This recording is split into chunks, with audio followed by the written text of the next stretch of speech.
Den himmelske lovsang har ikke røytoner livlig og sovren en klang. En av jordisk musik schon fort, hjerte seg frie når skogen og dalen gjenlyder og sång.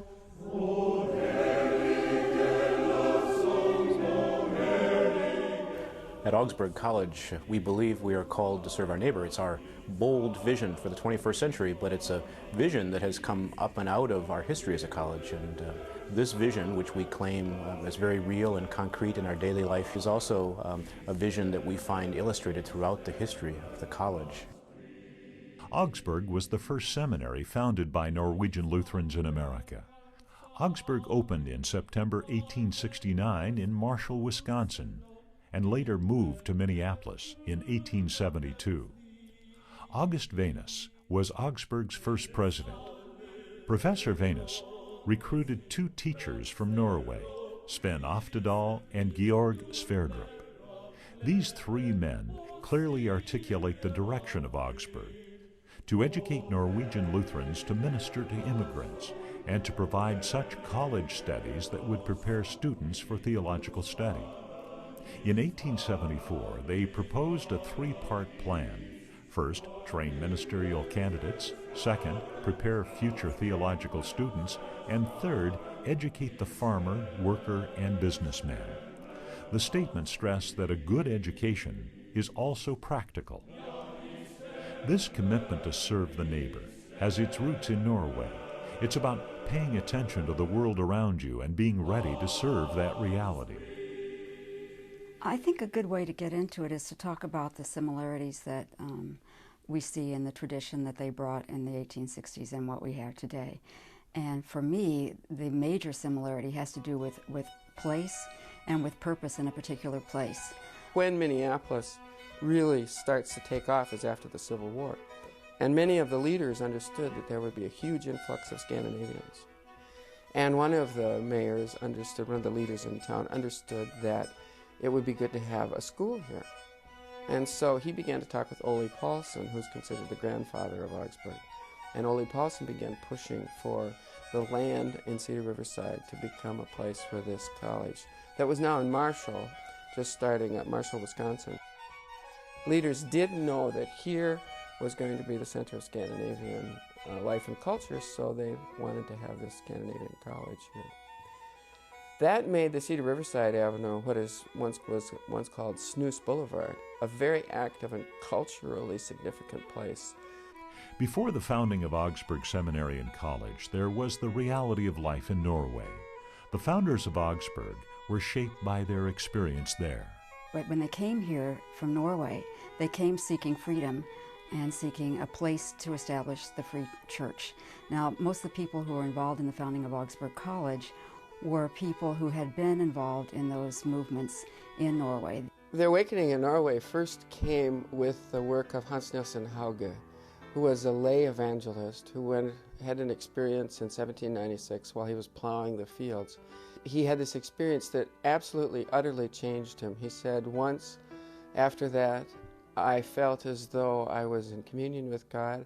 I felt as though God had forgiven me my sins. I wanted to be with Him forever, and I wanted to serve my neighbor. And as America started to open up, then they came over with that notion of work and salvation. And after the Civil War, then many more started to come over, and they were affected now by the university's version of the Haugean movement called the Johnsonian revival.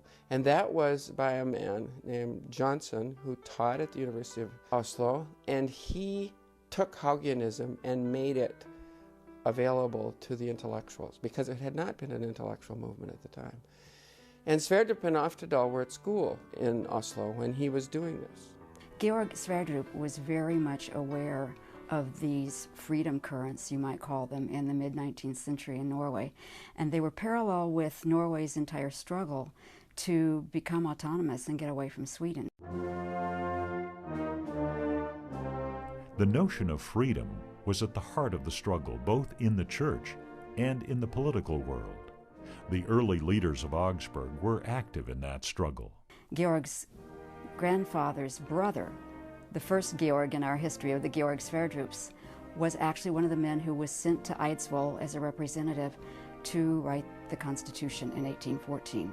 And so he had a role in shaping what would become the future Norway. Sverdrup and Oftedal, when they came here, they were very much influenced by that notion of the lay people should have a voice in the church, and they should be freed to work in their various vocations, which at the time was mostly farming. They came here as very, very poor people, not the Sverdrups. They were educated, they were part of the elite, but they came to work with the immigrants who came from nothing and no educational background. So when Georg Sverdrup came to Augsburg, one of his principles was that we want to lift up this student who's had no opportunity before and make sure that they get a really strong grounding. So this was an opportunity to bring democracy into education and into the clergy. And it's an opportunity that he really relished. Georg Sverdrup has got wonderful language around, okay, we're now in the new country, we're here to form the free church in the United States of America. The Scandinavians who came to America formed the United Church. But in some ways, the name United was overstated. The background of Augsburg, of course, was broader than in the 1880s and so on. And they belonged to the conference, you know, Norwegians and Danes. And at that time, Augsburg was in the middle of its big fight about which school should be the school that produced pastors in this country. And that's when it got really bitter, because there was a struggle to determine which would be the college of the United Church. St. Olaf School had been established in 1874, I believe, so it was around and wanted to be that school. Of course, there was no question that Augsburg Seminary would be the seminary of the United Church, but which would be the college?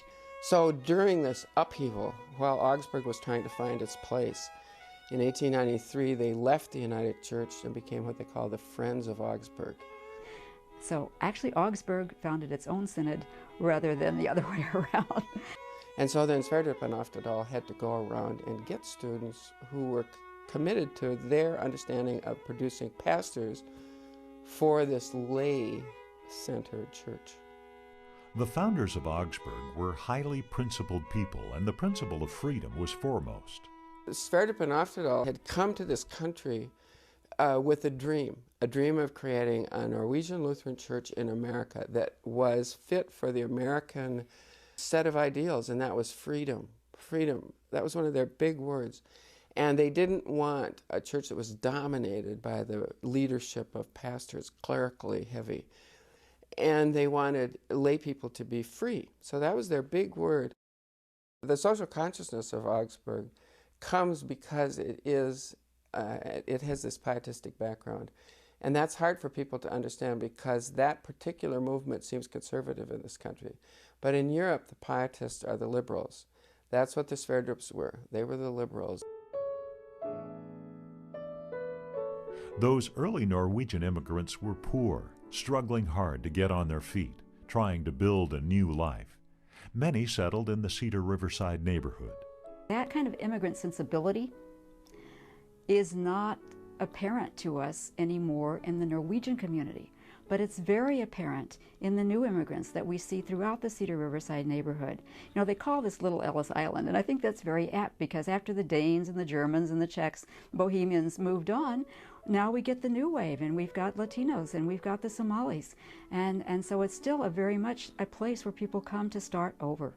Augsburg has been shaped by its location as well as contributing to the shape of its location. And I think that this concept of education for service, that is a motto that has been long used for the college, is really lived out because of where we're located. So that's why I say I think one of the major ways in which we see the link to the past is in place and purpose in a particular place. We're still doing that with the Augsburg vision, still working with the neighborhood, still trying to understand how our special role can be played here in the Cedar Riverside neighborhood. What did it mean for the college to be a part of that community? And the gateway It's such a pleasure now, because I'm pretty active in the Cedar Riverside neighborhood, to go to meetings in which people can't say enough positively about the way Augsburg oriented that building toward the community. Many people believe that personal piety and intellectual pursuit are at odds, but not so with these people. I think that academic rigor is, in Augsburg's history, directly linked to the sense that we need to be the best we can be, because we are providing this education for people who wouldn't get it otherwise. We've got to do it right, and we've got to do it true to our initial mission as a seminary. This is a place where the mind is going to be stretched and people are going to be prepared, because it was that thought of entering into society. First, it was a kind of a preacher school, you know, to prepare. So preachers were qualified to go in and hold their own academically. But then later, then it was this, we also have to train the best scientists and the best doctors possible to enter into society. The tradition itself was deeply imbued with Bernard Christensen's wisdom that the Christian faith liberates minds and lives.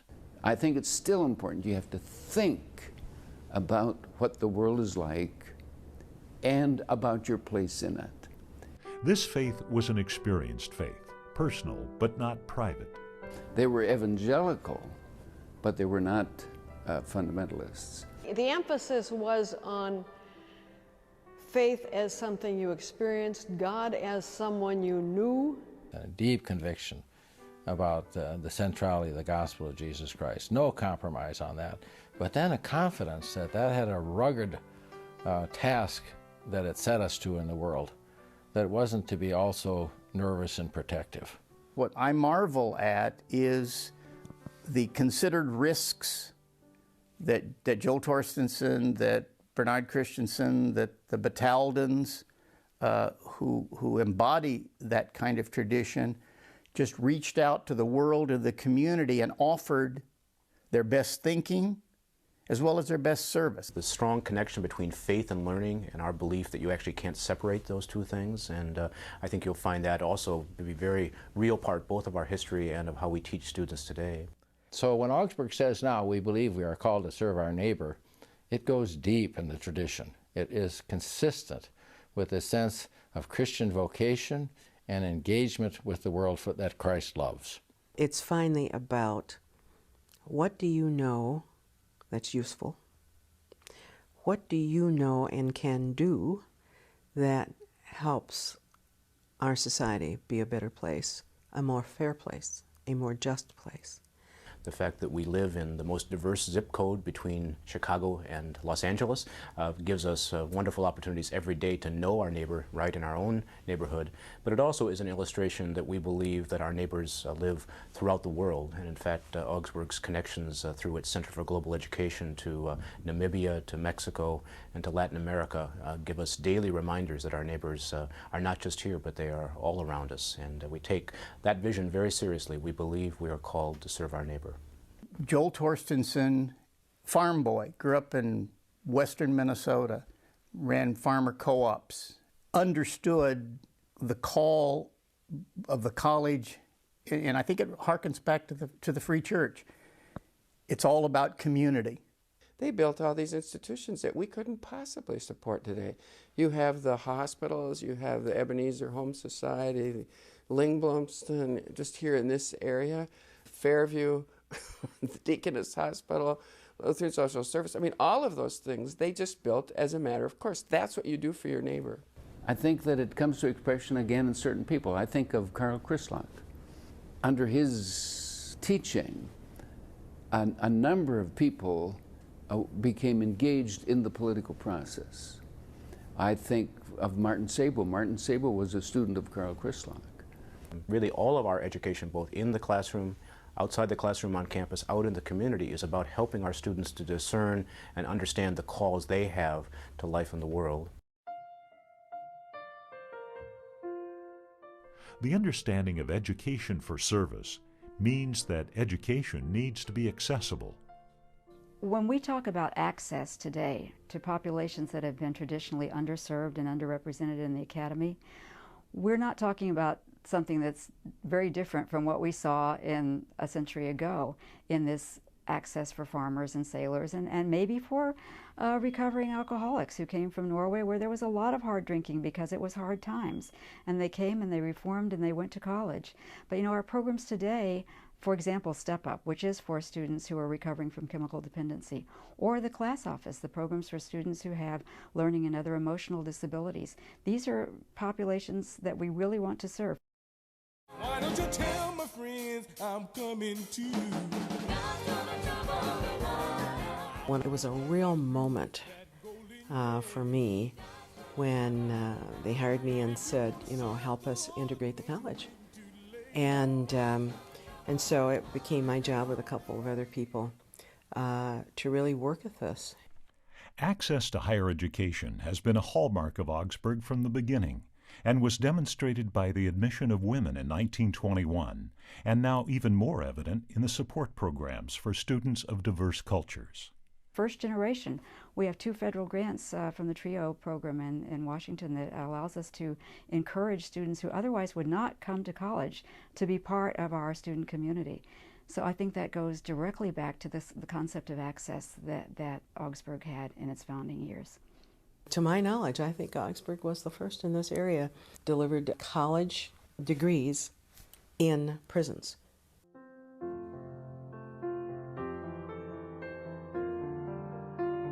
Keeping in mind the primary mission of the school, the leaders of Augsburg were faithful stewards of this legacy right up through the modern era. Of course, Bernard Christensen, who served this college so faithfully and well from 1938 to the early 1960s. He was then followed by Oscar Anderson, who did a wonderful job, I think, in linking Augsburg to the city in much more kind of concrete ways during a very rough time in the cities in the 60s and 70s and into the early 80s. He was followed by Charles Anderson, who of course was a wonderful Reformation historian and got a wonderful leader who had come from the seminary and came to this college at a particular moment in its history where it needed someone both to bring a sense of creativity and kind of a sense of joy over this place, but also to bring some discipline to that work. And I think that he did a wonderful job during his term as president in doing that.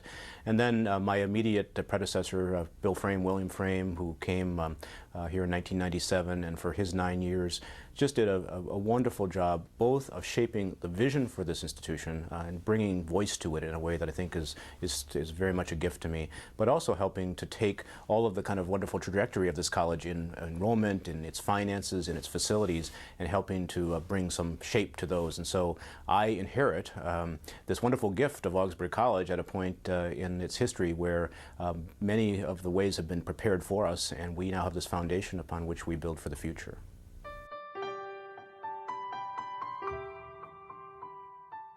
The culture of Augsburg was infused with a sense of freedom, service, and egalitarianism. This has been characterized by a democratic administrative style and a dialogical approach to teaching.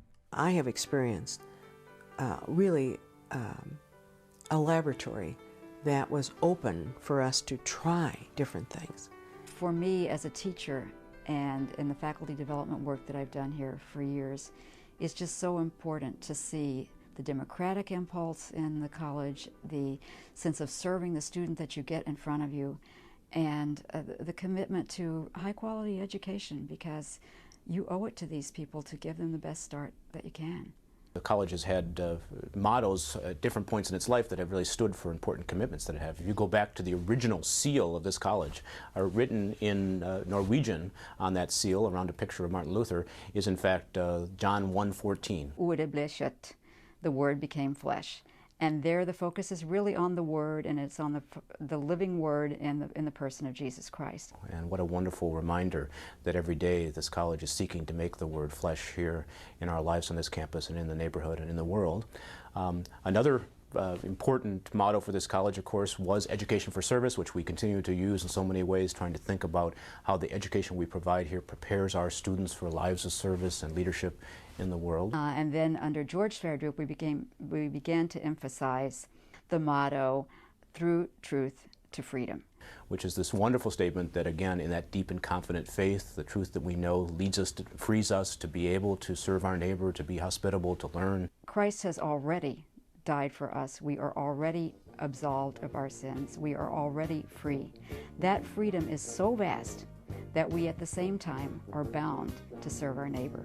And then our recent one, which is a bit more whimsical, but perhaps puts a point on it, which is Augie is an action verb. How about that for the future pointing motto for this institution? I think it really kind of gets to the point of what we're trying to do, prepare students who know that life is about living out their commitments.